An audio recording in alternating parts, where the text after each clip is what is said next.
mi nombre es el doctor Carlos Cruz, yo soy presidente de la Academia de Historia del Estado Carabobo.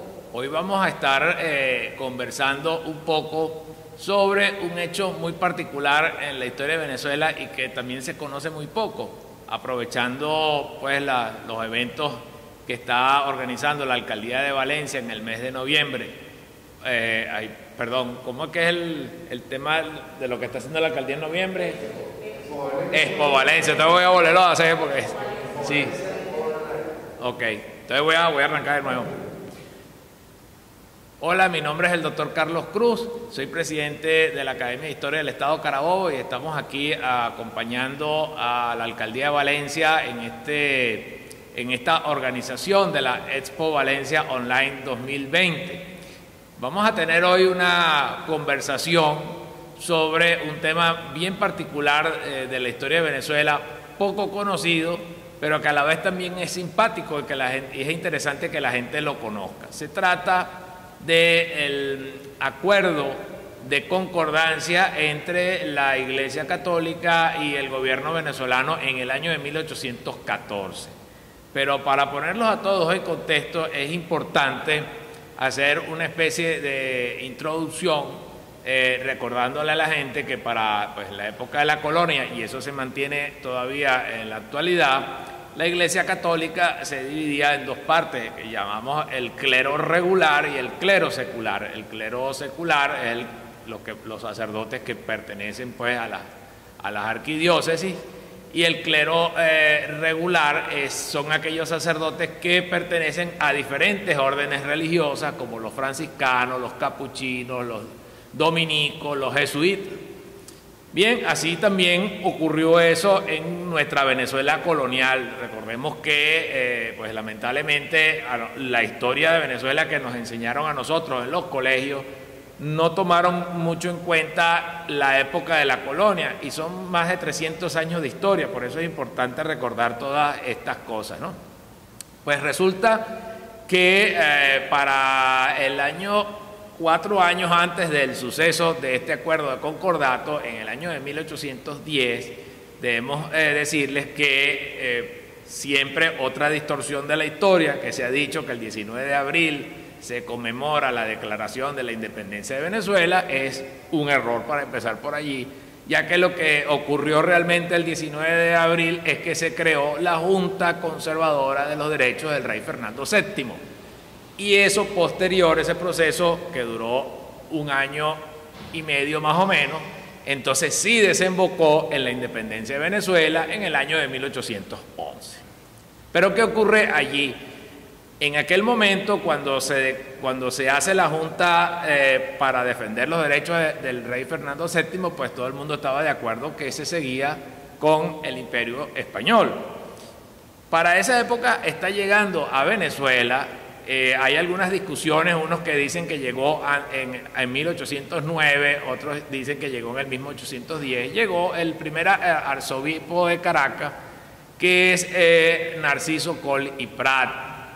Narciso Coll y Prat llega y se vincula a este proceso que está ocurriendo en 1810 de la Junta para defender los derechos de Fernando VII. Pero ¿qué pasa después? En medida que va avanzando el proceso entre abril de 1810 y julio de 1811, resulta que las cosas van cambiando.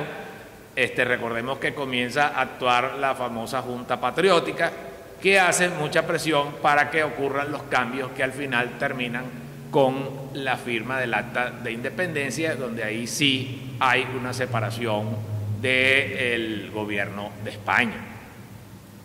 Pero en ese interín, cuando ya se comienza a sospechar de que se está desviando el rumbo, por supuesto, el arzobispo Narciso Coll y Prat viene de España, es un sacerdote español, la máxima autoridad para la Capitanía General de Venezuela, y evidentemente está a favor del rey. Eso todo lo tenemos que comprender, igual que muchos sacerdotes de la época, porque prácticamente todos venían de España, y otros inclusive que nacían aquí eran instruidos en España y luego regresaban para ejercer pues su apostolado. Bueno, ¿cómo hizo el arzobispo Coll y Prat para enterarse de lo que estaba ocurriendo en todos esos eventos que terminaron y que formaron el Congreso que termina el 5 de julio de 1811 con la firma del Acta de Independencia. Bueno, dentro de los que forman parte de ese Congreso habían sacerdotes, una cosa curiosa. Y de este grupo de sacerdotes, que aproximadamente estaban entre 11 y 20, Narciso Colley Prat toma entre 3 y 5 sacerdotes y prácticamente los convierte en espías. O sea que son como los primeros espías que tuvimos nosotros. Y esos espías, lo que hacían los sacerdotes es informarle al arzobispo qué era lo que se decía, qué era lo que estaban decidiendo, para él ver que podía tratar de frenar ese proceso de independencia.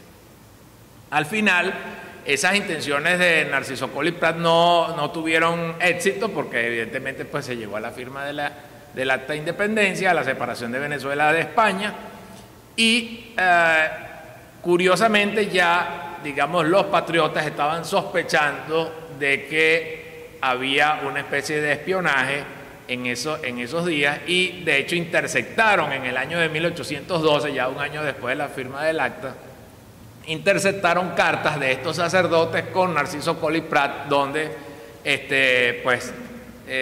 confirmaron que los estaban espiando. Sin embargo, eso no llegó a más, porque inclusive un miembro del Congreso y del gobierno venezolano del momento pidió la expulsión del país del arzobispo, pero esto no llegó a término porque precisamente recordemos que estos primeros años del proceso de independencia de Venezuela fueron muy complicados.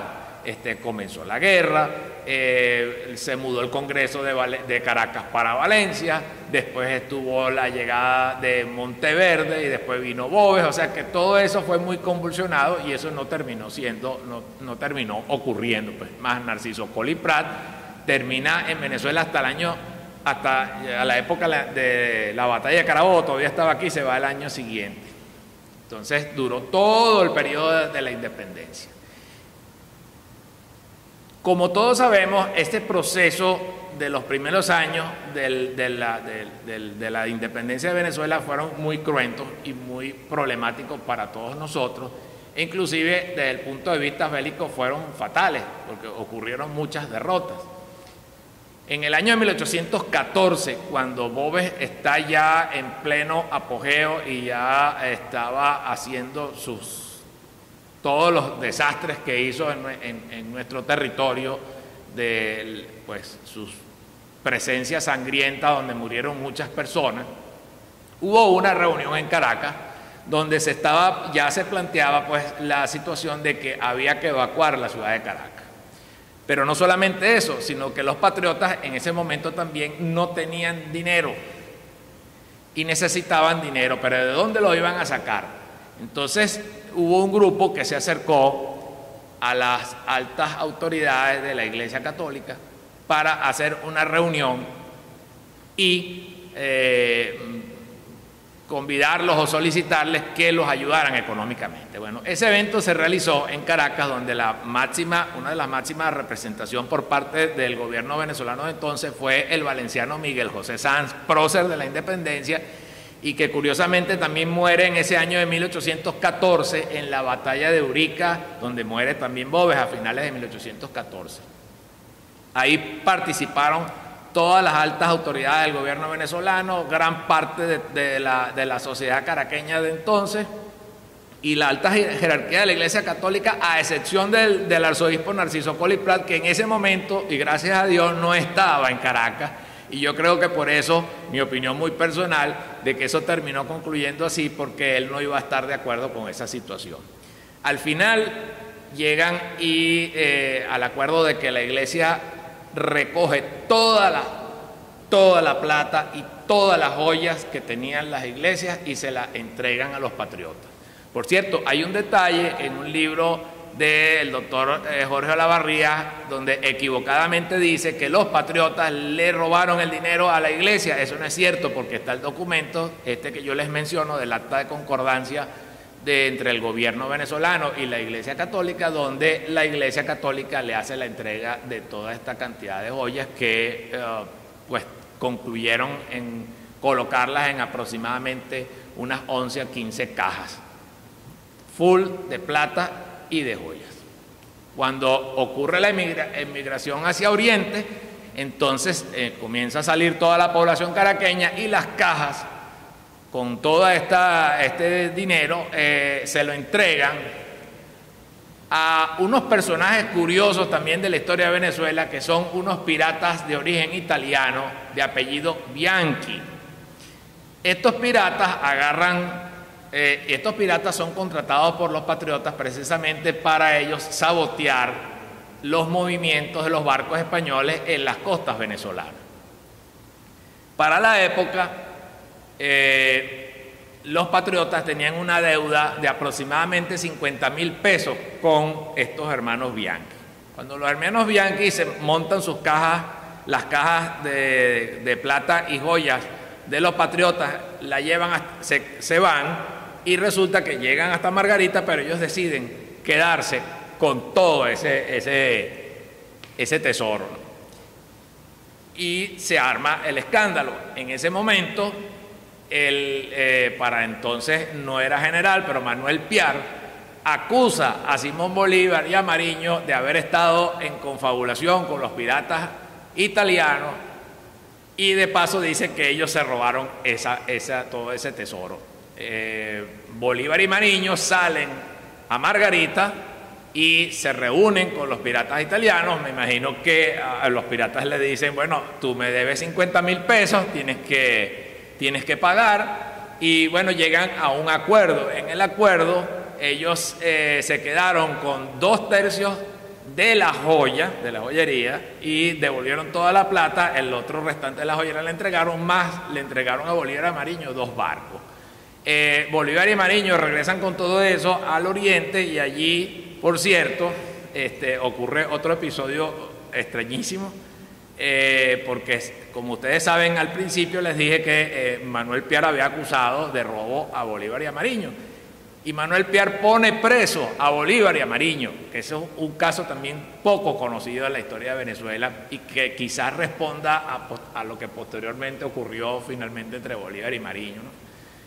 Bolívar y Mariño quedan presos, y los piratas italianos, los hermanos Bianchi, se enteran de que Bolívar y Mariño estaban presos. ¿Qué hicieron estos señores? Bueno, estos hermanos Bianchi se fueron hacia el oriente de Venezuela y rescataron a Bolívar y Mariño. De allí sale Bolívar hacia Colombia, y después él recupera y regresa a Venezuela, y pasa todo el resto de la historia que ya nosotros conocemos. Entonces, fíjense bien que de todo esto que hemos comentado tenemos grandes lecciones que nos dicen sobre temas importantes o puntos importantes de la historia de Venezuela, que son muy poco conocidos, pero que realmente son interesantes. En primer lugar, lo que ya habíamos dicho del 19 de abril de 1810, que no es la declaración de independencia, sino es la creación de la Junta Conservadora de los Derechos del Rey Fernando VII. Segundo, que ocurre una operación de espionaje al Congreso venezolano por parte del arzobispo Narciso Coll y Prat, una operación de espionaje que falla.